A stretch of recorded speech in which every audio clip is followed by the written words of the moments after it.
Hey, what's going on, everybody? On today's show, we're taking a mid 2025 pause to look back at some of the AI predictions that we made on the show going back to January. Now, we actually had two different prediction shows. We had one that was more sort of a pie in the sky, which we could certainly talk about. And then we had a more formalized prediction show. Altogether, there was about, from my research, there was about roughly 35 to 40 different predictions, and there's some of them overlap depending on the two show, and some of us had accompanying predictions, so things about AGI and things like that. What we're doing today is we're going to take a quick look back at what we said at the top of the year, because as we know with AI, to wait an entire year to see if predictions are coming true is really honestly too long. So this is our opportunity to just take a pause, look at what we did predict at the top of the year, see where we are on a path towards them. Some of them have absolutely, well, as far as the research says, we can debate and discuss on here, have come true. Some of them are maybe not as aligned. I know I had a prediction in there that was probably more in jest about more AI massages and robots and massage. And it was funny to see Gemini and Perplexity take a swing at that one. So that was fun. But we're going to get into all of that today. In fact, honestly, there's too much to get into today. So I think this is a great opportunity to let you guys know that you can always go and sign up for our free Slack community by going to the Daily AI Show community.com. And the reason I mentioned that at the top of the show is because that's where we will go ahead and post all of our predictions for everybody to see, as well as some great Gemini and Perplexity research that I personally did, but I'm sure others from the crew are on there as well. So with all that said, welcome. Today is July 7th, 2025. So we're almost at the halfway mark, a little past it. And this is the Daily AI Show. And today I am joined by Beth, Jimmy, Andy, and I'm Brian. I don't think Carl's going to make it today, so it'll probably just be the four of us, but that's okay. We can talk about some of Carl's predictions as well as some of ours. I'm not sure if we have any Aaron predictions in there, but we'll have to take a look. So, guys, there's a I shared a document with you guys, and there's a lot. There's a lot in there. And so the first thing I did was I love Perplexity. I love Perplexity's deep research. And I had Perplexity go through literally one by one and tell me, based on research, whether it felt like true, false, on a path towards. Some of them use it, both Gemini and Perplexity on my research, both said stuff like redefined or re-evaluated, which was an interesting way that they were basically saying it's not a no, but it's a hold on, there's been some new developments, which I thought were really cool. I will say, I don't know how you guys went and did the research, because we could certainly talk about how we prepared for the show using AI to prepare for our AI predictions. But Gemini continues to impress the hell out of me. The deep research on Gemini, when you put it on 2.5 Pro and then you hit deep research on it, it's just at a different level. Some might say that they feel like there's like just volume in there. I really didn't get that impression today. I really, if nothing, felt like I got a really well organized. And something that was different is Perplexity went one by one as I asked it to do. I didn't ask Gemini to go one by one, or I didn't ask Gemini to do anything differently, but Gemini went ahead and actually bunched certain parts together. In other words, it sort of said, like, I see your order that you gave it to me, but these would be better to be discussed together because these are more like each other. And I thought, wow, that's one of those things you just don't think about. It's one of those like little but kind of a big thing when it comes to doing research, is that you have an AI that's saying, hey, I'm going to go one step further than what you even asked me for, and I'm going to put like things together, and we'll talk about that together in the report, and then we'll segment other parts, such as maybe more robot AI massages and stuff in there, which, by the way, is from Aspire. Do I have that right? Their name just went right out of my head. Give me one second. Escape, excuse me. Escape is the company that does those. So with all that said, I'll stop talking for now. Lots to dig into. Any particular area that you guys feel like, hey, let's jump in here first. Because like I said, there's more than we could possibly talk about it in the next hour. We could do 3 or 4. We could do a whole week's worth of shows just on these things, because there's so much meat to bite into. What do you guys think? Any particular area you want to start in? Well, I feel like we need to address the chat just slightly, and that yes, this is actual Junmi and not an avatar of a freshly shaved Junmi. I don't know, Junmi like Oh, you're muted. You're on mute, bud. Ooh, did like, yeah, there was a glitch. Did you mute it? Yep. Yep. No. Sorry. Yes, I am real Junmi. I am completely human. Hello. Nope. You just get one of those inklings to have a fresh start. So we'll see. We'll see how this goes. Yeah, Uh, it looks good, man. Looks good. I love that Jen called out also Brian's butt Kate. I really had to think about what that meant. But now I do remember talking about how escape works its way down your back and gets those glutes well involved. And I was talking about how, as a just for the reference on that, because I had to think about it, Jen. Thank you for bringing that up. My reference point was, hey, when it's a robot, it can stay there as long as it likes, man. It's a big old muscle. It needs some love. It can stay down in the glutes as long as it likes. And I was saying that as if it was a human massage therapist, it might make me more anxious or get in my own head about it, despite them being a professional. And I was saying that I appreciated that as a robot. I wasn't too concerned with how long it lingered in any particular area or muscle group. So yes, okay. Enough of the. But we wanted to talk more about AI robots. That's really such a small part of it. But what do you guys think? I don't know, Andy. You're kind of leaning in. I feel like I want to go to you, Andy. What you usually have some ideas here, and you like. I'm curious to think. I'm curious to hear where you think we should dive in first. Well, I'm gonna start at the sort of the top level prediction that I made because, it's the year of the agents, and I think that's coming true. And, what my prediction was partly correct and wrong in a big way. So my prediction was that 2025 will see mixture of agent services, and I focused on this idea of there being mixture of agents, just like we have mixture of experts models in LLM architecture. I said there's going to be mixtures of agents, and Crew AI and Lindy are indeed that. But they already were around, so it's not like there was some new emergence of that. There are a number of agents, and the one that I use, GenSpark, probably now to the exclusion of all the others, is definitely a mixture of agents architecture. But simultaneously, there's been a lot of blowback on the inability of the mixture of agents architecture to manage context passage from one agent to the next. And Devin, one of the original coding agents, and the most progressive of them, if you think back to it, the incredible flurry of attention that Devin got is from a company called Cognition Labs. They've basically said mixture of agents doesn't work. We need, and Devin is architected to use a single LLM as the orchestrator of all of its internal agentic processes. And so that's the part that I didn't get quite right. But overall, I would say that, architecturally in the world of AI, agents are really the thing in 2025. So at that sort of generic top level prediction that this is going to be the year of agents, we were on track.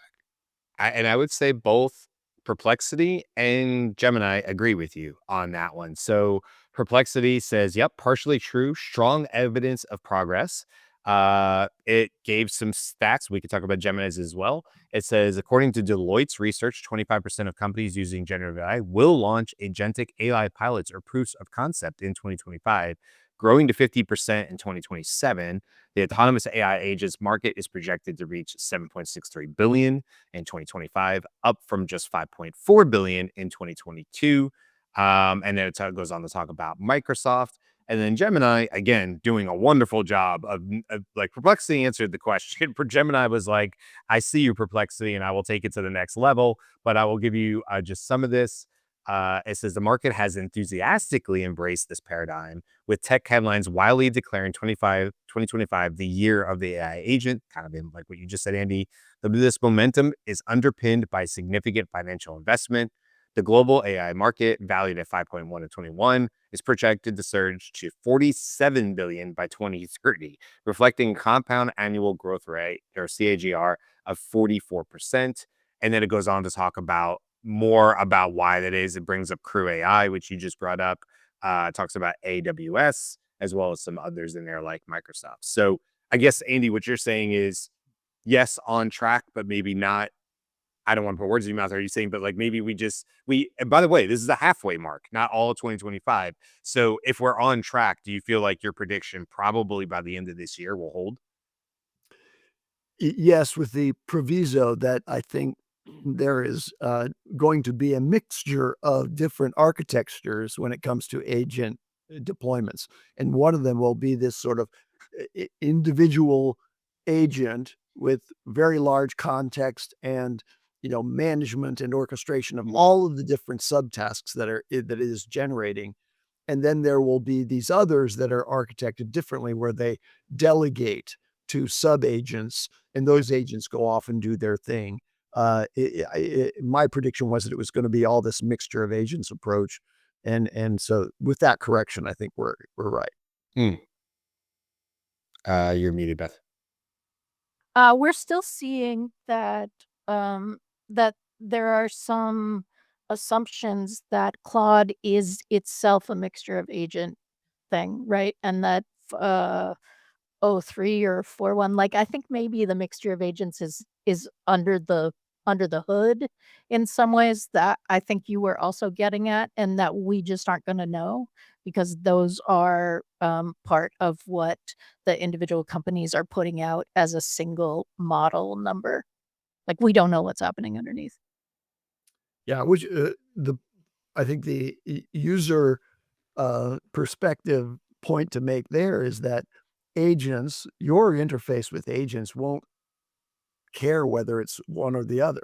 Right. You're gonna express your task objectives, and it's gonna go about, iteratively, arriving at all of the necessary conclusions that can then be assembled into the final response. Yeah. Ethan Malik just had a post about, agents, in a paper that he posted about, timely. Go Andy.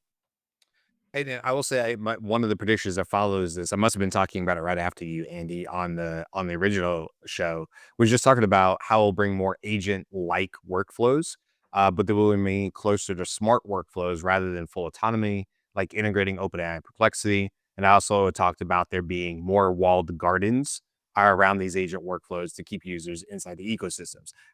And what Gemini pointed out was like deep research happened in 2025 as far as how we see it, operator, what Perplexity is obviously doing and what they're saying is going to come. I think it's Cosmos, their new, we haven't seen Comment. it yet. Comment. Thank you. It's all in the stars. Gemini, Alpha, Tori, whatever. It's all up there. So I think that one I do feel like it's sort of an in progress, but also true. We're hearing more and more about OpenAI might be building a competitor to a Microsoft 365 or Google Workspace. That makes 100% sense to me.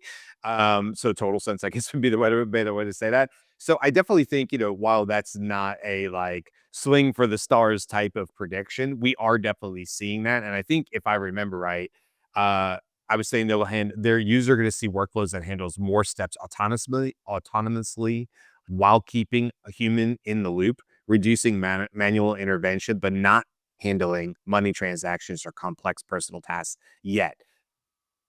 I think that's about where I think we are in 2025. We are definitely seeing more and more. Andy, you just pointed out and sort of alluded to things like the MCP and A to A, which are playing a huge role in agents that are more or less operator agents that can now talk to thousands, if not millions, of perhaps someday billions or trillions of other highly specialized agents. And this will all orchestrate in a way that's essentially seamless to the human.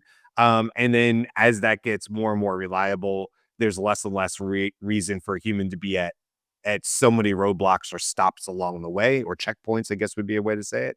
And so we're seeing that. But I think today, like I get annoyed with every example is like, what if he wanted to go to a play? Let's have it, book you a thing for a play or thing. And I'm like, how many people are going to plays? Like my budget will get me to a play or God forbid a music concert or that's not a local band or a ball game. Like maybe once a year that's in my budget that I can afford such expensive things or whatever. And I'm not saying I'm everybody, but it just like that annoys me to no end that those are the examples that go back to back. Like, let's say you want to book a table, and I'm like, these are fundamentally things that I don't necessarily want AI handling right now. I don't mind it doing the research, but I definitely want to be part of where are my seats and how much am I paying? Am I behind a big pillar? These things. So I think we have a ways to go because I think it's telling that the examples given are seem to me to be things that aren't going to necessarily move the day-to-day needle for people. Right. Well, I mean, like we've talked a little bit about that. Everyone who is in the room in this context is likely making above average money and totally busy, working far more than 40 hours a week, right? So, Yeah. yeah, go make a dinner arrangement for me makes sense Right. potentially.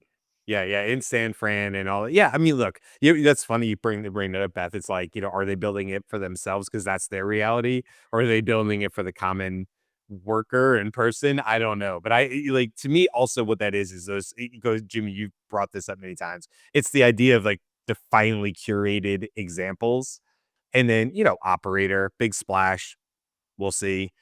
Perplexity, what they have coming out, all the others, we'll see. I mean, Andy, how many times you talked about Lovable and Cursor and Gemini, and I'm a big fan right now of like what Gemini has going on with ADK, and what they're building there. But oftentimes what we're shown does feel a bit curated and not so much hands-on. So anyway, let's move on. Beth or Jimmy, do you have a prediction that you made that you want to give an update on?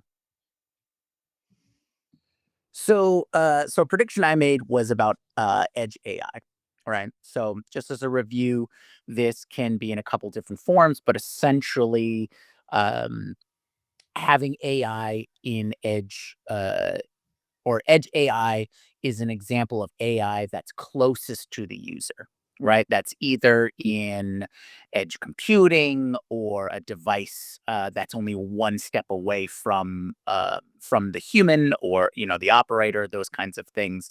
So you'll see that in one of the examples was like door cams, right? They That's an edge AI case, right? You have AI that's actually in the hardware of your like Ring device or whatever security camera you have that will run facial recognition or whatever kind of information they can get from the sensors, computer vision, that kind of thing. Another side of this is edge AI is on the edge computing side where the AI resides closest um, to the user, right? So we see a lot of that in AWS and other data centers where you're really connecting to the data in a device or center that's closest to you geographically. So these are a couple of different uses or different definitions of what edge AI is. Now, so what after asking a couple questions for perplexity, it was able to break down that edge AI is actually use and adoption is up 20% from 2024. So it seems to be going in that right direction. One of the interesting things that was pointed out is this was in a lot of infrastructure, manufacturing infrastructure, and energy infrastructure kind of uses.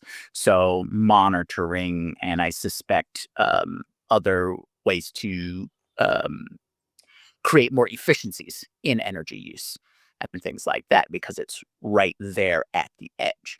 So I think the trend seems to be to validate. We'll see as long as we see more increased adoption and the use cases that I enjoy the most is when you have single board computers or SBCs that have AI running on them. I just saw a great breakdown of um, more and more SBCs that are coming out where you can run your localized LLM or your localized generative AI model on this tiny piece of hardware that you can have within your own home lab or your own network and things like that. And anything that you can run locally that you don't have to, go out, order out for is going to be better for you in the long run in terms of security and customization and things like that. So I think that seems to be that trend seems to be checking out, and hopefully by the end of the year, we'll see some big new products coming out for it. Well, hey, as an AI in science, and I won't steal your how you say it better than me, but it's AI in science since it's you, Jimmy. Gemini brought up a pretty cool point to this. They said this is really a two-pronged thing. First, by decentralizing intelligence and pushing processing to the edge, as you were talking, for real-time applications. And second, something I wouldn't have thought of, but we have definitely talked about, reimagining the core architecture of the chip itself, embracing specialized processors and the transformative potential of light-based data. So that's something that the Israeli chip startup Halo has emerged in that space is significant development. HP announced it will use Halo's Halo 10H accelerator chip in a new M.2 card set to launch in August of 25.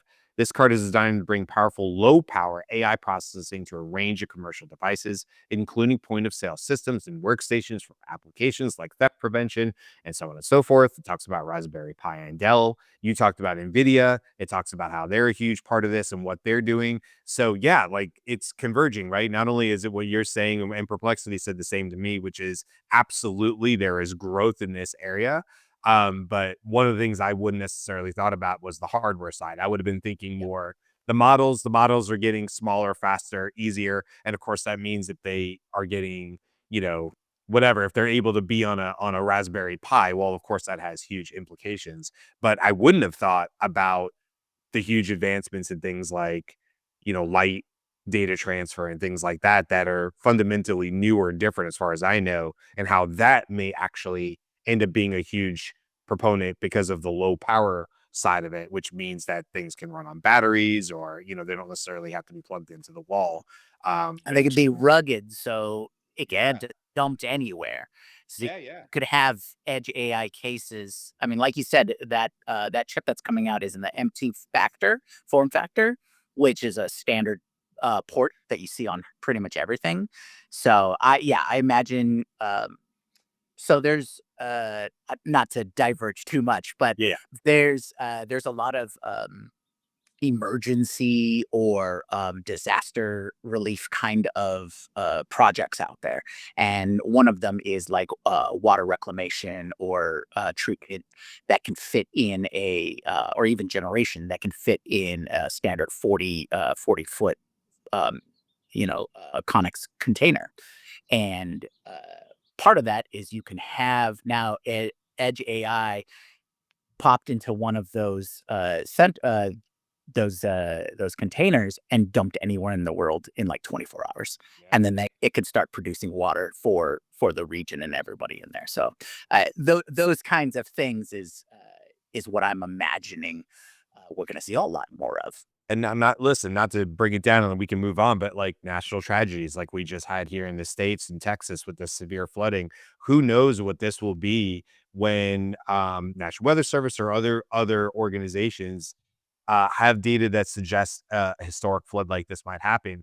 But because they're able to deploy things that can run on battery power, solar power, whatever, they can deploy them very quickly out into the wilderness.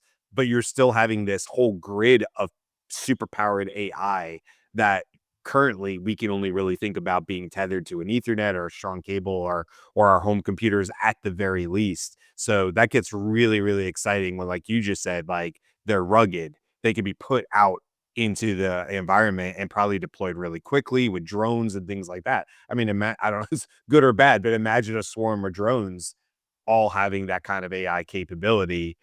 There's a lot of up and downside to that, but you can see how it could potentially impact things like the tragedy that happened in Texas. Let me add Oh, yeah, go ahead. one quick point of affirmation on Junmi's prediction there. Um, just 2 weeks ago, in our news show on Wednesday, I spoke about Google DeepMind releasing their new language model called Gemini Robotics on Device, which is specifically an AI that runs on robots without requiring an internet connection, which takes it another step beyond, right? So this is edge AI that doesn't even have to rely in any way on interconnectivity with anything else. It can run on the robot locally, and DeepMind is advancing that edge computing capability specifically for robotics. This is very cool. You're muted again, Beth. It's Monday. It's it's not profanity if it doesn't make it in the transcript, right? No, please don't demonetize us. Um, anyway, I made a prediction about light-based chips, which we've already talked about in this context, and so I think what the new light chip that is being played with speaks to that. The next one that I talked about was a bigger pushback, and I will admit that I have been very in the bubble, and it is unusual for me, but in my non-AI communities, in improv and in music, I am encountering more people who are very resistant to AI, right? So, um, with, the improv, the improv group that I was coaching, I created a custom GPT and I wanted them to prep for rehearsals and debrief after rehearsals, like, "What do you wanna work in a rehearsal? How'd rehearsal go for you?" So that that could be a point of reflection for them, and I had people who were like, "Yeah, no. If there's a non-AI option, I'll do it." I'm like, "Oh, there is," right? I'm thinking you get in your car and you talk to your custom GPT, and that's a really easy interaction, because that's the way that I would do with it that I would do it, but I am seeing more pushback, and, uh, like, I think we're just gonna continue to see that. The schism is growing. Okay, I'm ready to move on to another major area of prediction. Uh, uh, I made a prediction about autonomous AI development.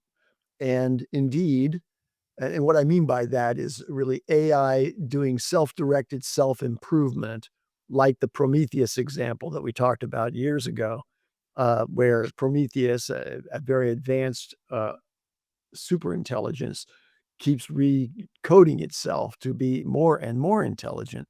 Well, in fact, this year, there are a number of research projects that have shown that this is going beyond incremental code generation to fundamental architectural and algorithmic self-modification by the AI.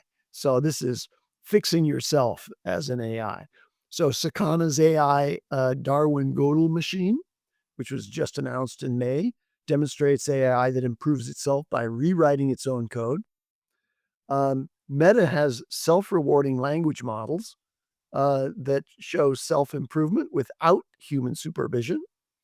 And DeepMind's Alpha Evolve, also in May of 2025, just a few weeks ago, evolutionary coding agent that enhances LLM capabilities and discovers new algorithms.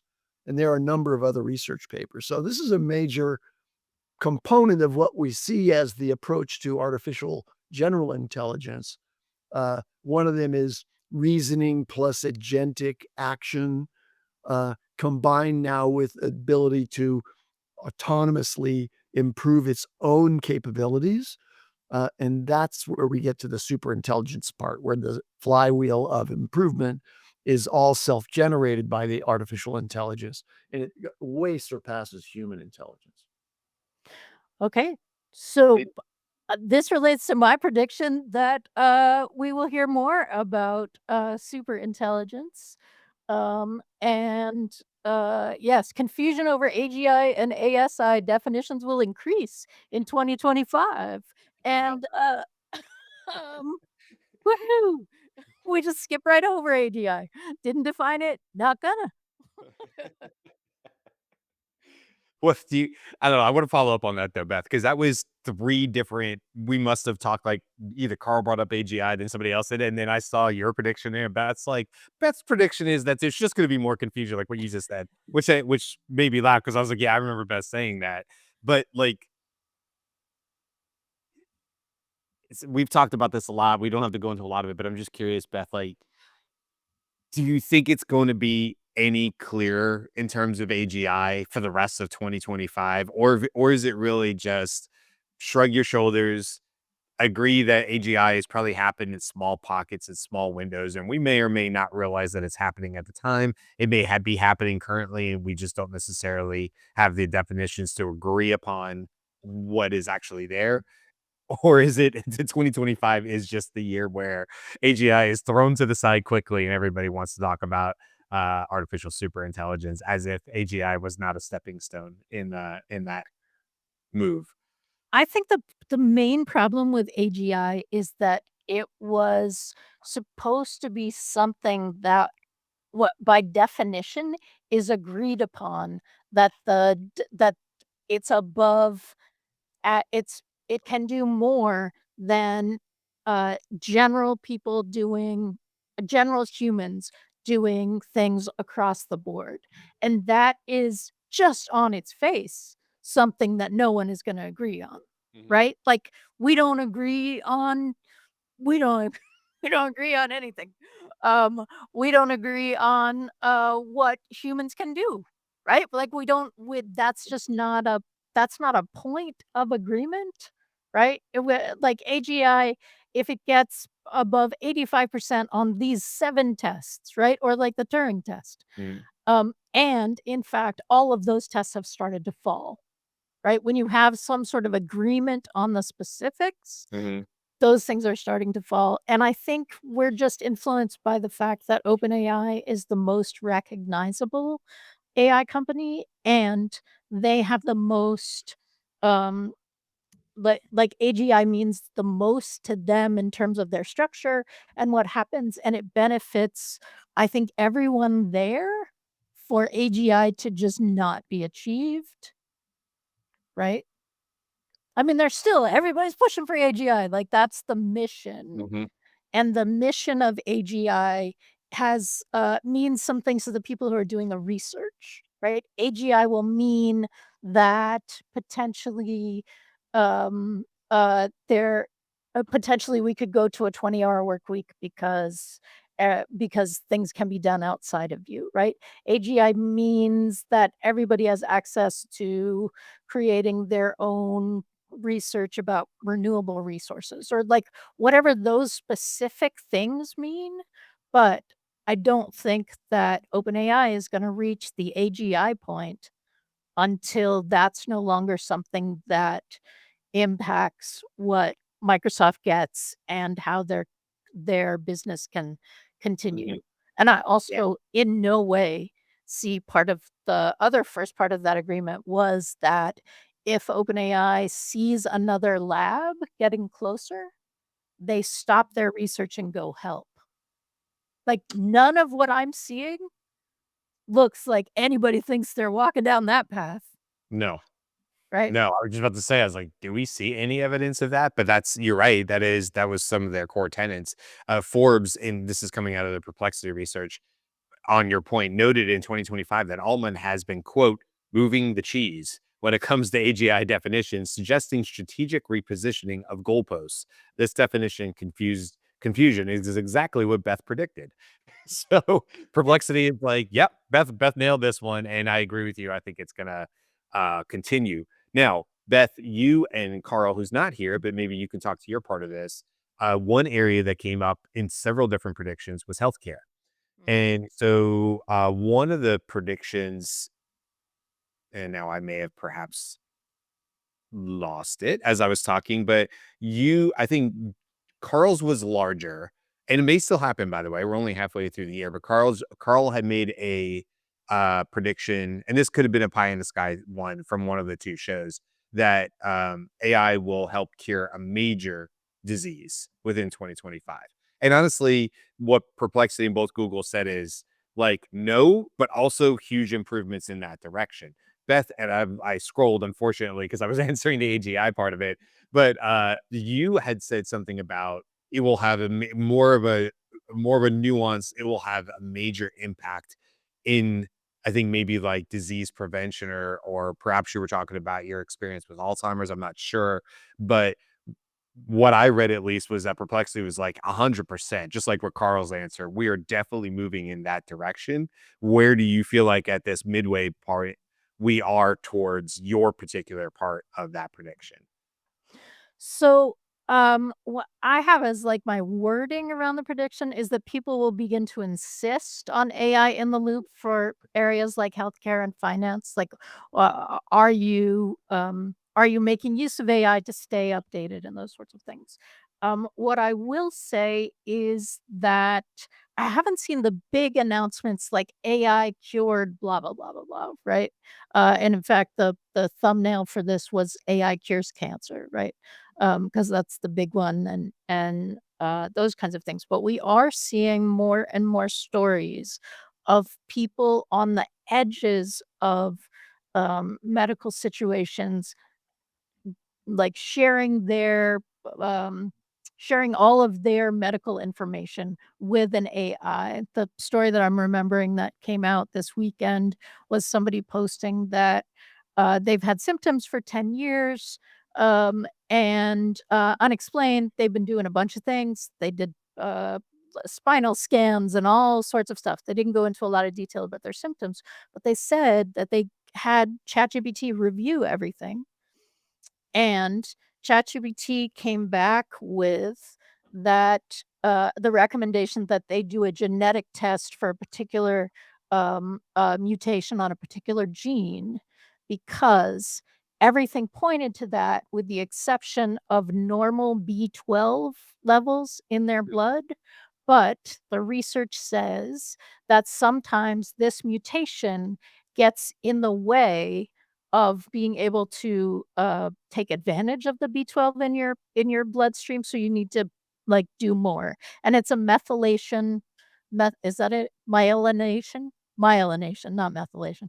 Um, t like, the mutation affects that, and they checked it out with their doctor, they did the genetic test, they do have the mutation. The mutation doesn't always create symptoms. But the upshot is, uh, whatever that recommendation is for that mutation, has changed their physical experience, and they are uh, improving have after having these symptoms for 10 years. That kind of stuff, I think, Yeah. is where we're going to see a bunch of things that start to really change the experiences of people. And again, like I think everybody go and digitize your stuff, right? Like have have your own digital passport for your medical records. Um and the person who posted this, it went viral. They're like, "Hey, just want to really emphasize that I did go back to my primary provider. Don't take medical advice Yeah. from your stuff." But Well, listen, it does, it's funny, like you're talking about like major impacts on people's lives. And I agree with you. God knows I dealt with so many people who had like Crohn's disease and stuff when I was a firefighter EMT. And um just simple things like high flow O2 and different things like that can make a huge difference. Um, but yeah, Val, I think you're right that you're gonna start seeing people who are more in the public. We'll hear more and more stories of people saying, because of this AI intervention, I'm now able to live a more, we will put in quotes, normal life. That's depends on the person and what normal is for them and all that. But whatever that might be for them or changes for them. But also it's the little things too. Like it's a thousand tiny things. My poor daughter literally just got off crutches after being in a jet ski accident where she got roughed up by coral on the bottom of her feet, tore up the bottom of her feet. She's healed from that. Poor girl's going to like trying to do cross country as a freshman in high school and just got back to a point where she could run. And lo and behold, last week she's at the beach on 4th of July actually, and she was trying out skimboarding, did it, fell the second time, was with my brother and his family, and fractured her foot. She's back on crutches. She's back in a boot. Now, I say that to bring in the AI side of this, which is I was away from my daughter. My wife and I were in Savannah, and in the car that you guys saw me on 4th of July. We ran into Savannah. My daughter had been with my brother the whole week and stuff like that. So I'm not with her. Parents aren't with her. They're trying to do their best, my brother and his wife, and they're taking care of her and stuff like that. Sophia's saying she heard a pop when she fell. Do you do urgent care? All these things. And one of the areas that I definitely leaned towards was ChatGPT with a picture of my daughter's foot, because we were trying to determine whether there'd been discoloration in particular areas of her foot that might be more indicative of certain pops or ligament tears. Or I was trying to go down that road as my old EMT brain was going in that route of assessing from afar. And I was thinking to myself, I wouldn't have had any of this. I would even 2 years ago. This was a simple thing that I could do in the car. It was text message, send me a picture, Sophia, tell me what happened, put it back in the chat GPT with the image, back and forth conversation about where we thought the next best move should be from her. So yes, I Beth, you're 100% right. And we see a lot of like advancements that I do think I'm definitely um, in the camp of we're going to cure major diseases. We're going to cure a lot of different types of cancers. We're going to do great things with AI. I believe that with all my heart. But also, it's easy to forget how AI is actually impacting people who are just away from their kid when they perhaps fracture their foot, and these Right. things happen millions of times, and that we can now use AI as a part of that tool. And to your point, we still took her to urgent care. That's how she ended up in the boot. But it gave us like your old school WebMD, but at a higher level Right. to say, well, where should we, and what am I not thinking about here, and all those. So anyway, just wanted to bring in my sort of family story of how that's making an impact, even though it's not exactly how you and Carl were talking about it, which is more, I think, longer disease, long-term care, healthcare issues, those kind of things. Right.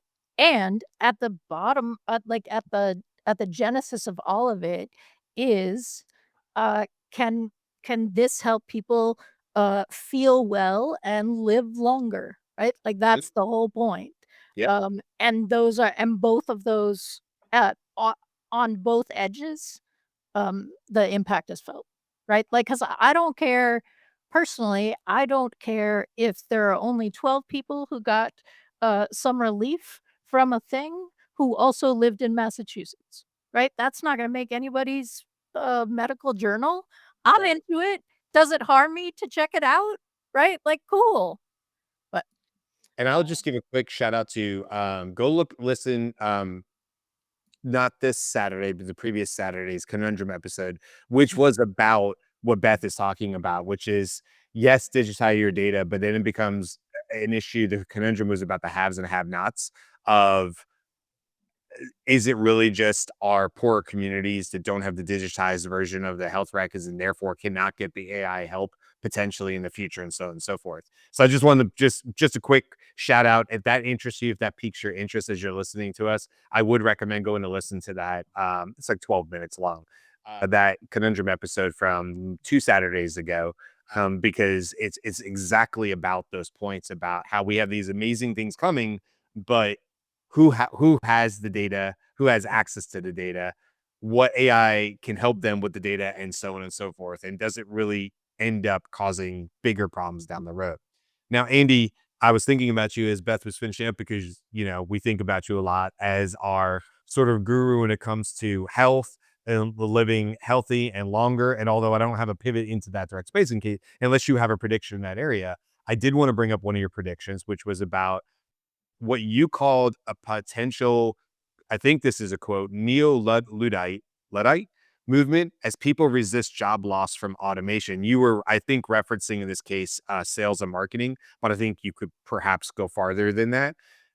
With that in mind, as AI is taking more repetitive, high effort tasks performed by like humans, as we sit in the midpoint of 2025, what are you seeing? Do you feel like, can you maybe further describe the neo-Luddite part of it, and what you were maybe thinking there? And do you feel like we're still on that path, or what's your sort of evaluation at the midpoint? Well, I think many people are rightly worried about the unemployment that will occur as AIs take over positions. So, on that particular prediction, I was focusing on marketing and sales because those are things that AI developers in the entrepreneurial sector have really focused on. Like, hi, I'm going to manage your entire social media accounts. You don't no longer need a social media manager. The graphic arts pipeline is going to be changed dramatically by the development of, both image and video generation capabilities in AI. Bloomberg research indicates that AI could replace 67% of sales representative tasks. And you would know more about this, Brian, than anybody else. Um, and major technology companies have eliminated over 75,000 positions already in 2025. Many of those in sales and marketing, but also in many other things. So currently, about half of employers expect workforce reductions. And even Microsoft just eliminated 7,000 jobs. So this is all really happening simultaneously with those eliminations. You're removing the entry level positions that are the on ramp, the ladder by which people learn their skills in enterprise or in any workplace. And all of that is, quite frightening. When you think about, how do you repurpose the humans who have been extracted from their gainful employment, and where do they go next? So yeah, that is creating greater and greater pushback and serious and justifiable concern among people, and that's what I meant by Luddite. Like, the Luddites were this sect of people who wouldn't use any technology at all, Gotcha. back when, steam engines and electricity came along, and they just, kinda retreated. Think of it sort of like the Amish, right?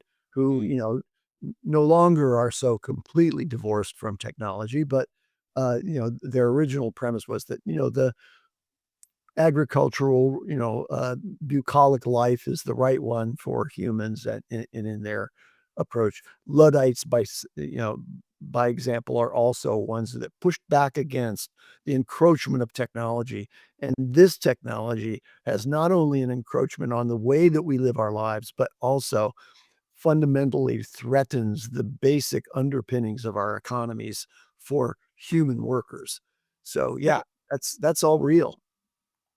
Yeah, I mean, look, I'm obviously seeing it in sales. I deal with it all the time now. From my perspective, what I deal with just briefly is like, for instance, how can I say this? Okay, this week I have, I'm kicking off a major training with a major, we'll just say sports franchise, teams franchise in the United States. We'll leave it at that. And but the training will be in Perplexity specifically.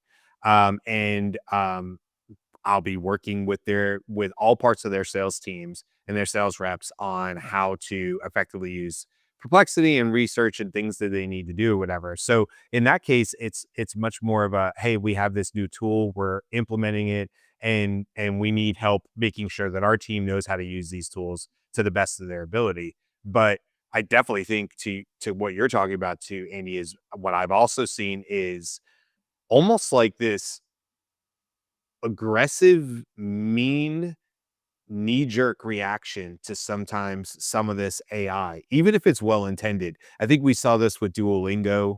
I think we've seen this with a couple other popular brands who have come out and publicly said they're going to do this or that with AI, despite their intentions, whether we could decide they're good or not. I feel like people are very, very fast to jump on and almost like a doxing type situation where the wrong people are being, brought into it. It's kind of scary to be honest with you.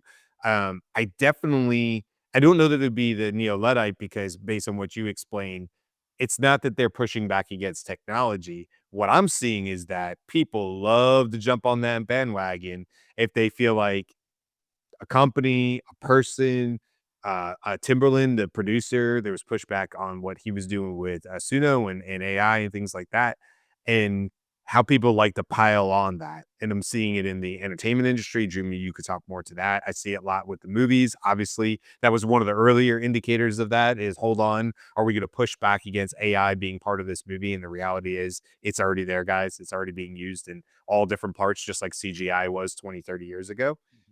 So that part I'm definitely seeing, and that part I would say compared to maybe the beginning of the year, concerns me more than I probably would have brought up in January, which is that, whew, man, even if you're trying to do the right thing, even if it's you trying to give AI tools to your employees, not to reduce employment, but to like to help them and produce productivity and things like that. A wind going in the wrong direction has got to be really scary for people who are sitting at the top of some of these companies, such as the Duolingos. And I'm not here to vouch for any of them or anything like that, but wow, must that be concerning from a marketing and executive level of the damage that could potentially do if people decide that they think you're using AI in the wrong way or to reduce jobs or eliminate jobs. It's Well, pretty scary stuff. but we haven't seen really any movement toward using AI in a way that intentionally part of its branding is that it doesn't eliminate jobs, right? Like people are piling on because people feel like we're excited about something that might lead to giant amounts of unemployment, right? That's a valid pile on. In like I hear you. Um and my answer to that when people engage with me about it is that I see that too, and my way of engaging in an environment that frightens me is to go toward it and learn more about it. And when I learn more about it, and I can now see some things that I think are coming, I do my damnedest to spread that message as wide as possible and help people prepare, uh, build resilience, ruggedize their careers. That's why I'm doing this. But I recognize the validity of this frightens me, and so I don't want anything to do with it. Mhm. Excellent. That's a personal choice. I will say that that isn't going to change whether it's gonna happen. No. Yeah, I agree with So, that.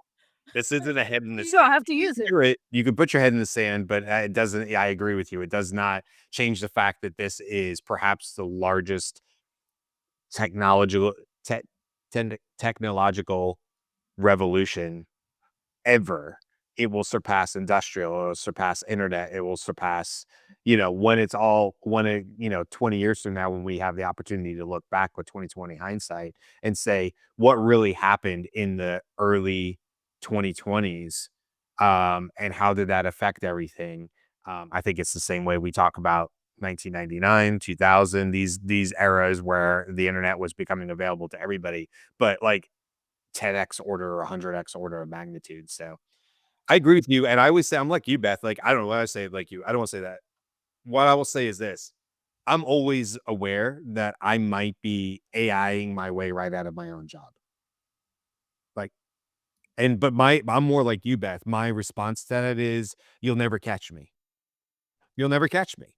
I will always be on to the next thing. I will always be looking for the next thing. This show is a direct product of that, which is come hang out, come talk about these things. If you're educated about it, you'll always have the best opportunity to pivot, to move to whatever, because we don't have control over jobs getting eliminated, but you might be educated enough to know what's coming and where things are shifting and how to take your unique experience and apply that in a new area. And so it's not that there's not disruption. It's more to me like what's coming that doesn't exist, going back to the digital marketers that didn't exist 20 years ago. It wasn't a thing, couldn't have been a thing. It didn't exist, So like there's people who make millions of dollars being digital market, or maybe, hundreds of thousands of dollars being digital marketers. It wasn't a job that existed that anybody really probably was predicting. Maybe I'll go back a little more than 20 years ago. Well, All right. I know we have to keep moving here because we're not short on time. We can keep moving here. Jumi, you've been quiet for a little bit. One of the ones you had, don't know if you want to talk about this or a different one, was, but I'd love to hear your answer on this. A major negative AI related event will occur in 2025, like a data breach or misuse incident. You talked about how the speed of AI development has outpaced cybersecurity safeguards. There will be a high profile event triggering broader scrutiny and contributing to Beth's predicted backlash, which was probably the one that was a prediction prior to that. Now we've had the big password leak. Was that AI? Was that not? Would you throw that in that? Or are we still sitting on a mountain of dynamite here in the middle of 2025? So, okay, I'll say technically there hasn't been a single major incident. There have been many smaller incidents, still significant and that might be a snowball effect in the fact that bad actors are becoming more and more comfortable with the technology, finding more use cases, and they haven't found that that missing part in the armor of cybersecurity and punching through. Not as of yet. Or, it hasn't been reported, or they were able to mitigate security professionals were able to mitigate the issues with it. But we have seen an increase in more and more incidents. Um, After looking through Perplexity, apparently cybersecurity groups have said that there has been an increase of over 50% of incidences based with AI. But I think, and that number sounds accurate to me, just because a year ago there just wasn't that much AI to work with, and now there is. And so I think that number's just going to steadily increase until there's one or more groups that work together to find something, and that's where we'll see it. Not exactly sure where that's going to be, what the vector is, or what industry might be hit or whatnot. Um, but what I'm hoping is there has been a lot of attention in the space, so we're seeing more and more answers to cybersecurity threats by AI. Now, is that sort of going to be pushing us into a more security state? I'm not exactly sure. Well, I'm seeing evidence of that with more monitoring and things like that. So, to protect ourselves, we may overcorrect and have to deal with the ramifications of that path as well. But this is one prediction I'm hoping I get completely wrong. Right. I just don't. I just don't want it to happen. I know we have half a year left. I don't want something coming in on winter. Um, you know, Yeah. Heaven forbid there's like an electrical grid issue, or anything like that. So Yeah. You're not taking a victory lap if it comes true, right? Yeah. right. By any means on that one. Yeah. You mentioned the bigger stuff too. We should do a whole new show on like the not the big attacks, but just the other side of that, which are the deep fakes. I will say this: just in the last couple days, I read a story about a. They said elderly. I don't know. I mean, Jesus, I'm getting close to elderly. They're like, well, I don't know where that starts. AARP is at 50 or something like that. So I'm not that far off. It depends where that definition is. But a couple had spent time and traveled to a different country, excuse me, to see this really amazing chairlift, like a gondola lift. It was completely AI generated, and it did not exist in real life. And they spent money to go travel to see it. Right now, maybe we would catch that, maybe we wouldn't. My point is, like, the text messages that I've been getting this week for some weird reason have been a lot less of the Nigerian prince and a lot more of, hey, this is going on in your hometown, in and around Tampa, and that is becoming more AI, and I worry about people who are going to get are taken because it's going to feel so personalized. Like, how the hell would anybody know that's what was going on in my town? It's like, well, AI can figure that out pretty quickly through data.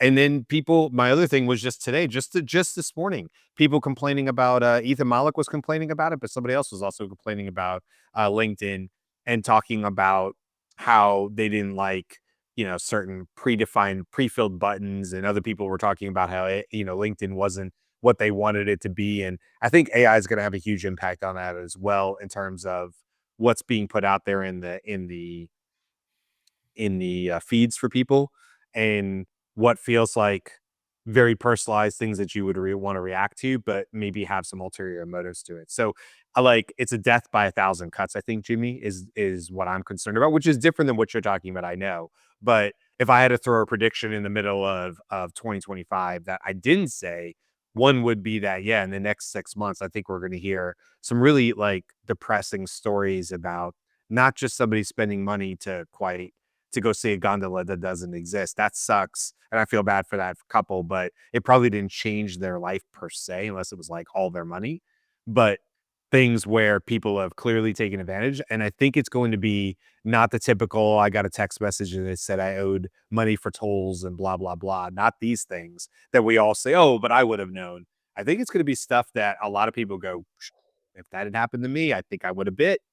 I think I would have, because I wouldn't have expected it to be the perfect storm of maybe AI generated video, AI generated cloned voice, hyper personalized and localized data that makes a text message seem like it came from within my own house, plus AI generated images. And if you find that perfect storm, or these cyber tech companies start to figure out how to do that better, Jimmy, like cheaper, and that gets really, really, really scary. So I'm with you. I hope it doesn't happen in 2025.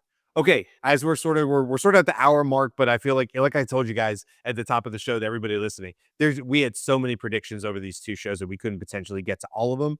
But back to you guys, Beth, Andy, Jimmy, any predictions you feel like, hey, we didn't get to, but I definitely want to hit this one and talk about where I am on it at the mid part for the show. Music. Suno is I think knocking it out of the park, and we actually just had a conversation previous show, which was probably last week or like 7 months ago. Both are kind of relevant for me. Jude said that he is using Suno, and that Suno is has made sort of the transition to be more musician friendly, and you can engage in more music-based discussion, and I can't wait to check that out, and we will do a show on it in the future. I would love to. That'd be super awesome. Andy, what about you? Any that we didn't get I've to got here? two small predictions that are worth thinking about.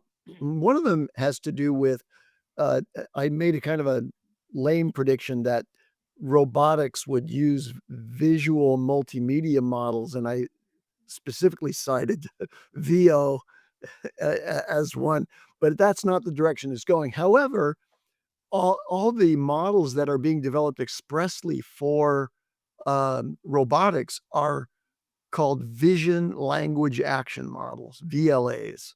And that because the robotic has to understand what's in its field of view, and it has to understand what the affordances of all the objects are.